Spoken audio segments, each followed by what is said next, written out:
Hi, hi, hi. Okay, I am so excited to share this with you today so you can kind of really become more sovereign and understand your natal chart and some of the energies that are really overlaying and layering upon each other right now.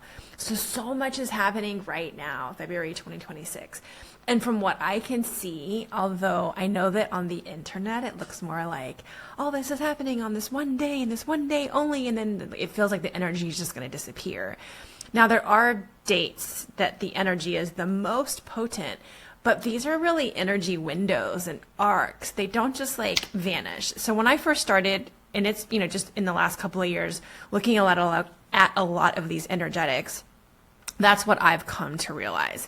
So first and foremost, I want you to know that I have always been way more comfortable in a spreadsheet, not in a natal chart. And it was really interesting because I think it's JP Morgan. He famously said, millionaires don't use astrology, but billionaires do. And it's such a wonderful quote because it really just goes to show how some people who are more successful and have those huge empires, they're looking at a lot of different lenses on how to build their success. So right now, there's all these energies that are layering on. We have Saturn and Neptune. These are planets. Remember back in school how you would see the sun and then you would see like all the planets going around? Well, Saturn and Neptune, they move a little bit slower, right? Because they're on the outer rings. And so they're moving at different rates, right? Because they're at different locations away from the sun. And they are going to be conjunct. So conjunct typically means that planets are between 0 or a few degrees from one another. Some astrologers say even 10 degrees apart is conjunct. The reason why it's a big deal is because tomorrow, the 20th, is the height of their conjunction. They are at 0 degrees to one another, and they are at 0 degrees in the zodiac chart. So think of the zodiac chart like a clock, and then you see all the astrological signs in this clock. These planets are entering in Aries at 0 degrees, and then they are 0 degrees from each other. So that's what's creating a lot of this excitement. It's very karmic. It's considered very rare. From what I understand, it's been thousands of years since this exact placement, Aries, Neptune, and Saturn at 0 degrees. So the beauty is that Saturn and Neptune, there's a lot of duality. And when you bring them together, you're getting like really different like yin and yang forces. And when you bring these two energies together, it's really about manifesting your dreams in this world.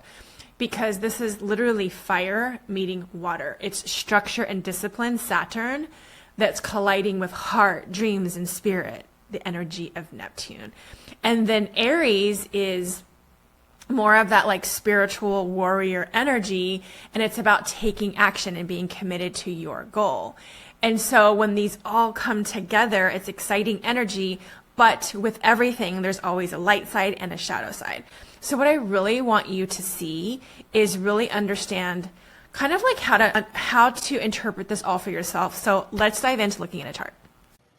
So this gives you a pretty good lay of the land. It will give you a way to feel more sovereign. So you're not just like at the effect of some hype or some marketing that makes you have that experience of contraction or urge or so you don't have some kind of experience of a contraction or there's a lot of urgency. Yes, this is rare and it's important and we should make space to take a look at it, but we don't need to feel all this panic behind it because as I have shown you today, these energies are going to be with us for the next few weeks, if not months.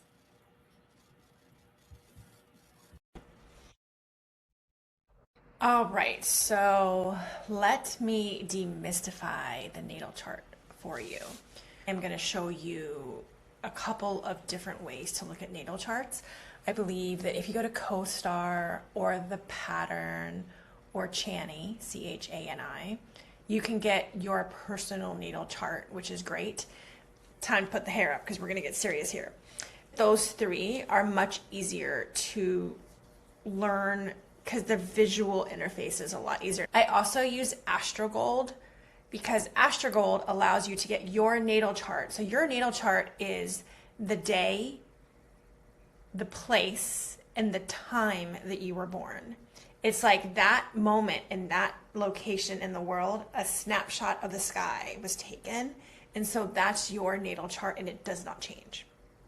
If you do not know what time you were born, just try to guess. The biggest thing that changes in your natal chart is your moon sign, because the moon goes through the whole astrological chart within 24 hours. There's 12 signs. So the moon is changing every 2 hours, because 24 divided by 12 is 2. Some of the other signs don't change as quickly. If you don't know your birth time, you can guesstimate it, and then you can kind of look at your moon and just see when you read about a specific moon if it feels right to you. There's other ways. I'm not an expert at figuring that part out. Okay, so let me show you how to look at a chart. Let's get on the pattern. And so if you go up here, you can see my birth chart. So what I love about the pattern is it's pretty simple to read compared to AstroGold. And then it has like this little key right here where it shows you the signs, so you can like start to learn all the different signs. So down here, you're going to see a chart with all the different signs. Now, when people say, what's your sign? They're basically talking about your sun sign. So if you look down here on the planets and angles, you can see here that the sun is like a dot with like a circle around it, kind of like a boob.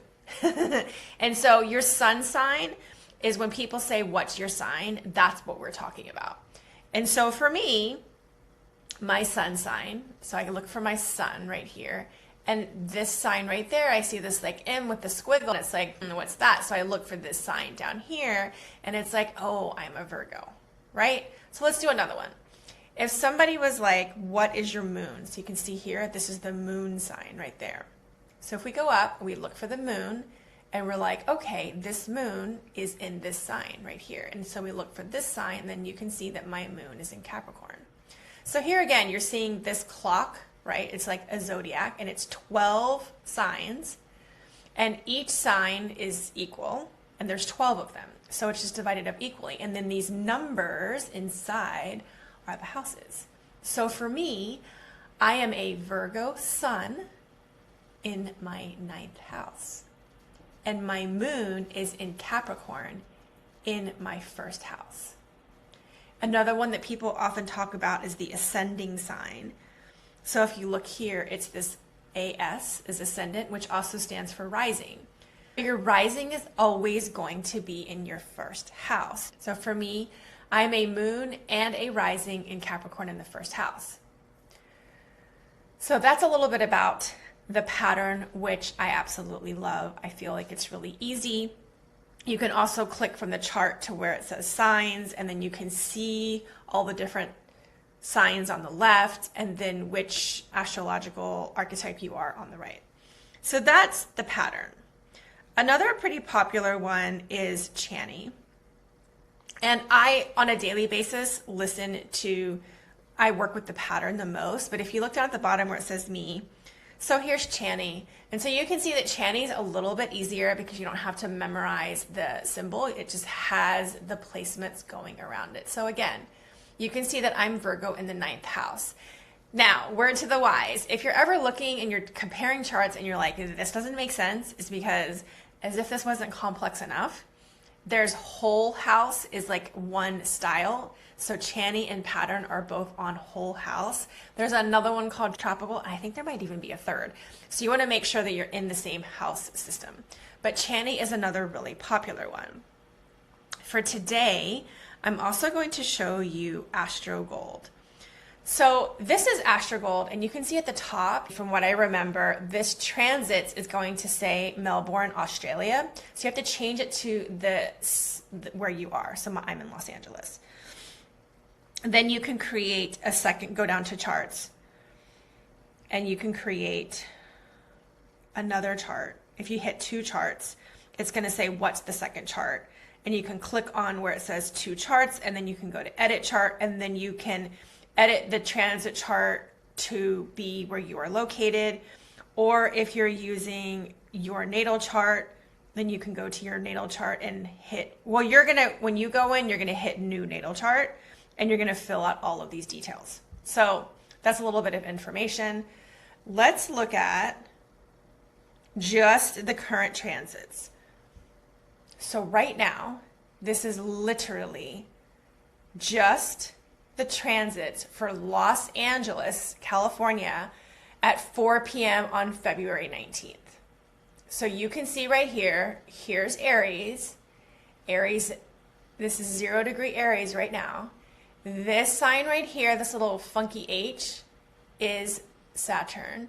And then this one that kind of looks like a, I don't know, like a pitchfork is Neptune. So you can see that they are at 0 degrees. Now I am going to change the date. So do you see in the upper left right here? Well, now it changed to February 20th, 21st, 22nd. So do you see how all of these signs out here, they're moving, right? Like watch the moon, because the moon changes quite a bit. See how the moon really moves through the zodiac? Just chart the moon. This is every day. This is how the moon moves. So the moon moves really quickly, but the other signs don't. So let's go back to today, the 19th. So we can see here, we're going to keep our focus on Saturn and Neptune. It changed a little bit, but it's still at 0 degrees. This is the 20th, the day everybody's talking about. Here's the 21st. They're both still at 0 degrees. So on the 22nd, you see that Saturn has moved to 1 degree, but Neptune is still at 0 degrees. So is the energy shifting? Yes. Is this as potent as the 0 degree Saturn and the 0 degree Neptune? No, but the energy is still there, my loves. So that's why I don't want to get, for me personally, I'm not subscribing to all the hype and the urgency because, first of all, urgency doesn't work for me. I have been a type A overachieving perfectionist my whole entire life. I'm tired of the hustle. I'm tired of the urgency. It's one of the things that I am re-scripting and I am like passionate about it. I even have a program called Quantum Collective where I am on a daily basis just centering with ease, relaxation, allowing life to be more in flow state versus forcing state. So I'm going to keep changing the dates. Just look at this. As I flip ahead, and I'm blind, so I'm going to take off my glasses. But here you see February 28th, the last day of the month. Now they're both at 1 degree, but they're both at 1 degree. So they're together at 1 degree. So they're like the tightest conjunction that they can be. And then they keep moving. So even here, March 4th, Neptune is at 1 degree and Saturn is at 2 degrees. Okay, they're 1 degree off from each other. Many astrologers believe that anything between 0 degrees where they're the same up to 5 degrees is considered a conjunction. Some of them even say 10. So that's why I'm saying that if you look at this, the energy of Saturn and Neptune being conjunct is going to be going well through March. Just take a look at this, right? You can see that here on March 24th, Neptune is at 1 degree and Saturn is at 4 degrees. Okay. But they're still 3 degrees from each other. So they're still pretty like tight conjunction. Now they're moving, they're still 3 degrees. This is the end of March.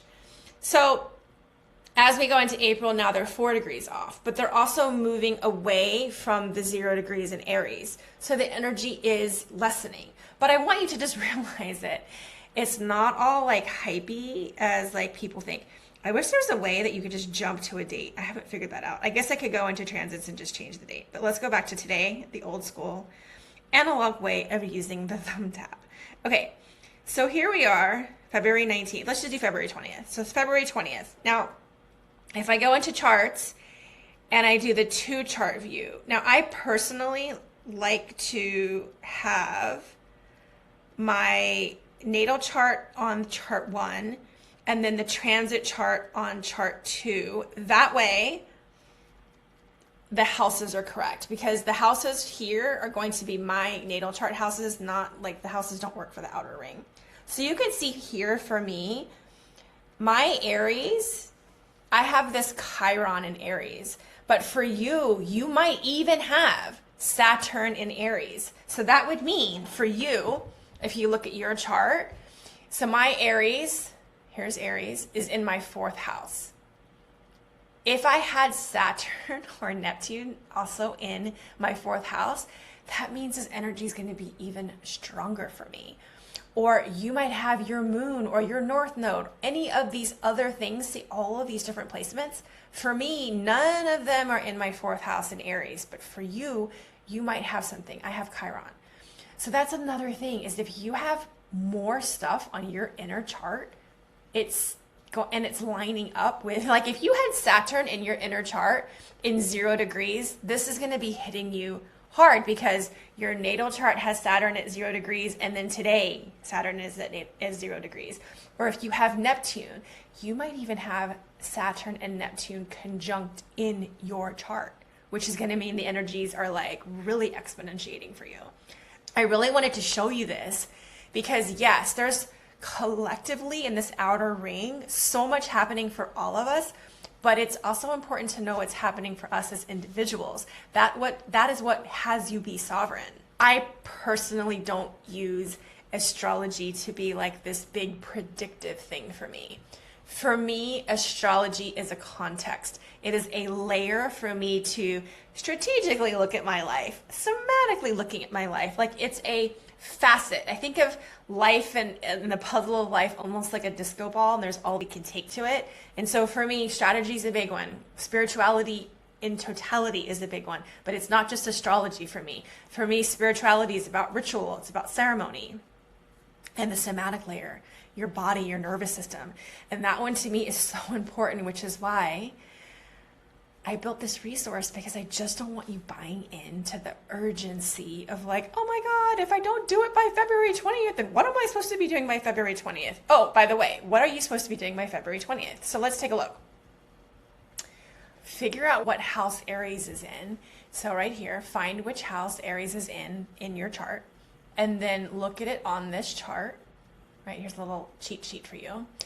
And then just consider for yourself that this conjunction is asking you to mature something, that's the Saturn side, in this particular thing. So if I had Aries in my 5th house, it's like, when it comes to creativity, visibility, and risk-taking, what do I need to mature in this area? Or what do I need to dissolve in this area? These are all just like really great questions to be in contemplation around. So that's a little quickie on how to start working with the energies, understanding your chart and decoding your chart so that you're sovereign and you can start to move with the cosmic cocktail. I'll have more for you tomorrow.